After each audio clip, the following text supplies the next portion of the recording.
Assalamualaikum warahmatullahi wabarakatuh.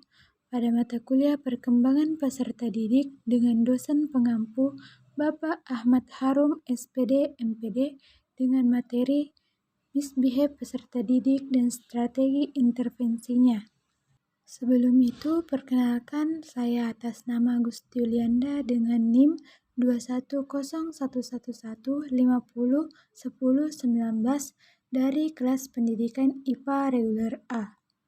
Pertama-tama, kita harus mengetahui apa sih pengertian dari misbehave itu sendiri.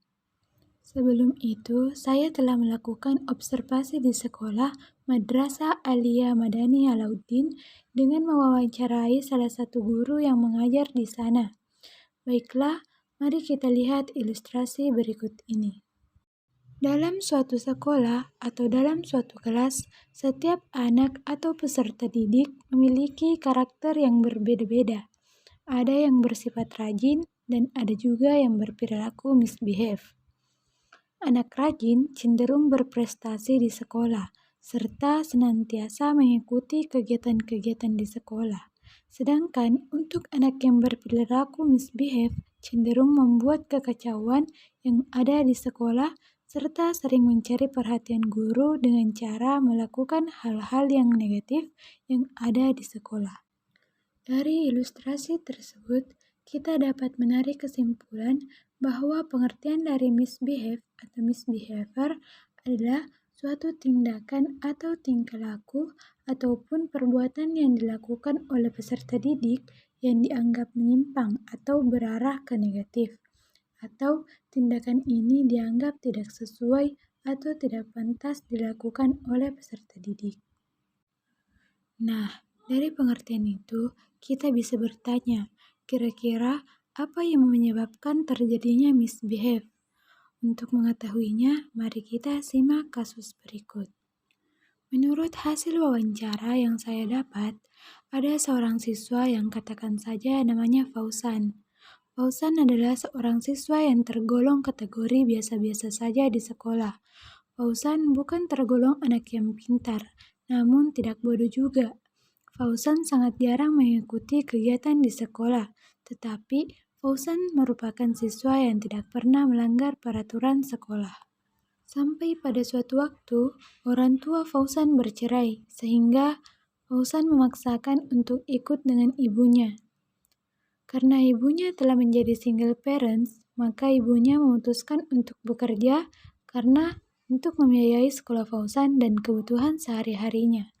Karena kurangnya waktu yang diberikan oleh ibunya, Fauzan merasa kurang diperhatikan sehingga Fauzan menjadi anak yang murung dan selalu bersedih.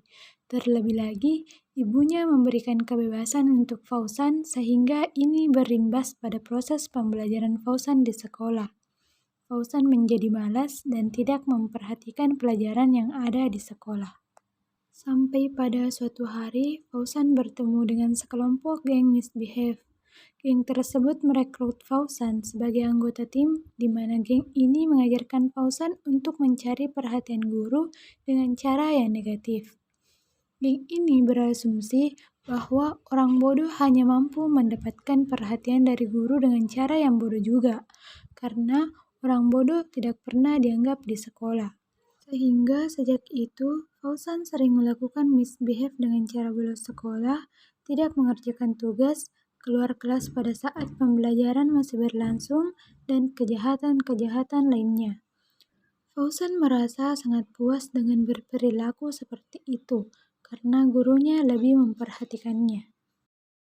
Dari kasus itu, kita dapat mengetahui bahwa misbehave terjadi bukan dari bawaan lahir, tetapi karena adanya faktor-faktor yang mempengaruhi misbehave. Ada 8 faktor yang mempengaruhi misbehave itu sendiri. Yang pertama yaitu perhatian, yang kedua kebiasaan kelompok, dan yang ketiga tidak adanya batasan, keempat kontrol, kelima keluar dari kelas, keenam masalah luar, 7 kebosanan, dan yang terakhir trauma. Dari 8 faktor tersebut, untuk kasus Fauzan, kira-kira apa yang menyebabkan Fauzan berperilaku misbehave? Yang pertama itu perhatian. Dalam kasus ini, Fauzan melakukan misbehave karena orang tuanya yang bercerai sehingga Fauzan merasa tidak diperhatikan. Ini menyebabkan Fauzan melakukan misbehave untuk mendapatkan perhatian dari orang lain. Yang kedua yaitu kebiasaan kelompok. Dalam kasus ini, Fauzan terpengaruh oleh kelompok misbehave yang ada di sekolahnya. Ini memicu Fauzan untuk ikut berperilaku misbehave. Yang ketiga yaitu pembatasan. Semenjak orang tua Fauzan bercerai, orang tua Fauzan tidak memperhatikannya. Ditambah dengan ibunya yang sibuk bekerja sehingga Fauzan tidak diberikan batasan dan membuatnya sesuka hati untuk melakukan apa saja yang ia inginkan. Yang keempat, kontrol. Karena Fauzan tidak pernah lagi diberikan perhatian oleh orang tuanya, ditambah orang tua yang sibuk dengan urusan masing-masing, ini menyebabkan Fauzan tidak pernah dikontrol oleh orang tuanya, sehingga Fauzan merasa bebas melakukan apapun yang ia inginkan, termasuk melakukan misbehave. Yang kelima, keluar dari kelas. Dalam kasus ini, Fauzan memiliki banyak masalah dalam keluarganya. Ditambah lagi guru yang tidak menggunakan metode pembelajaran yang inovatif, sehingga Fauzan malas untuk mengerjakan tugasnya. Nomor 6. Masalah luar. Ketika seorang anak memiliki masalah luar yang mengganggunya, anak tersebut cenderung melampiaskannya dengan cara berperilaku buruk. Sama seperti Fauzan, melampiaskannya dengan cara berperilaku misbehave di sekolah. Yang ketujuh yaitu kebosanan. Kebosanan terjadi karena guru yang tidak menggunakan metode pembelajaran yang menarik sehingga siswa menjadi bosan dan malas untuk belajar.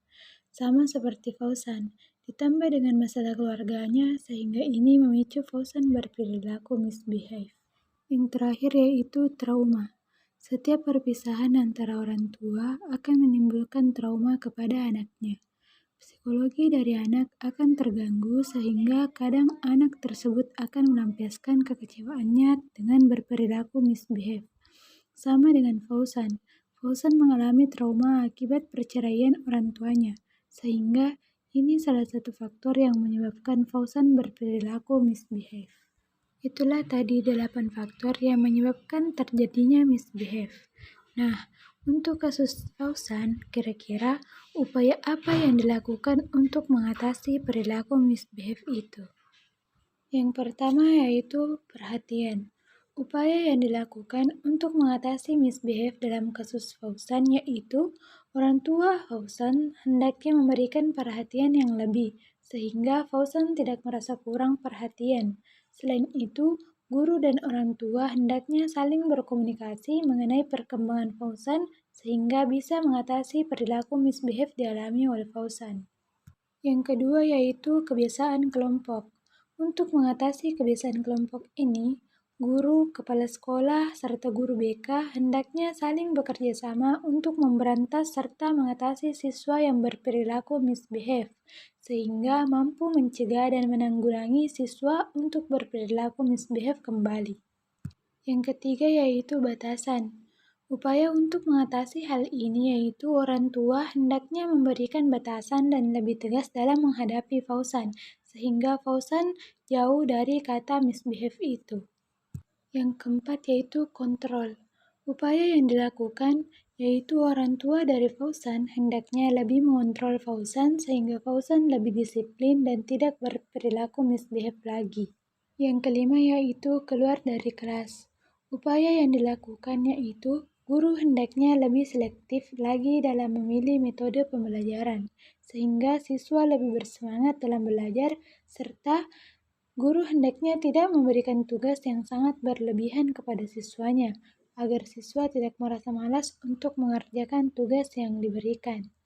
Yang keenam adalah masalah luar.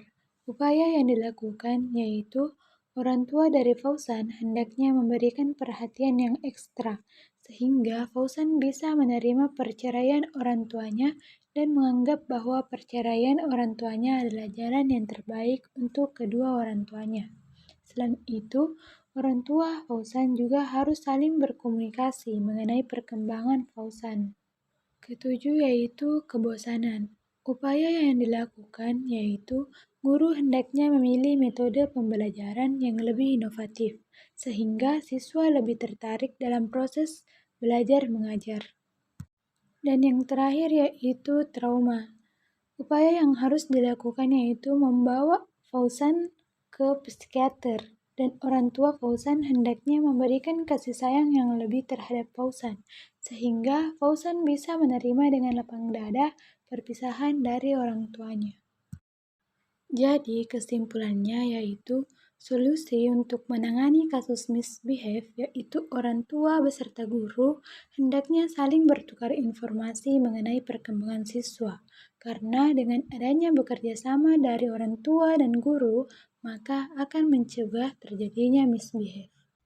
Itulah tadi materi mengenai masalah misbehave peserta didik dan strategi intervensinya. Baik, sekian dari saya. Assalamualaikum warahmatullahi wabarakatuh.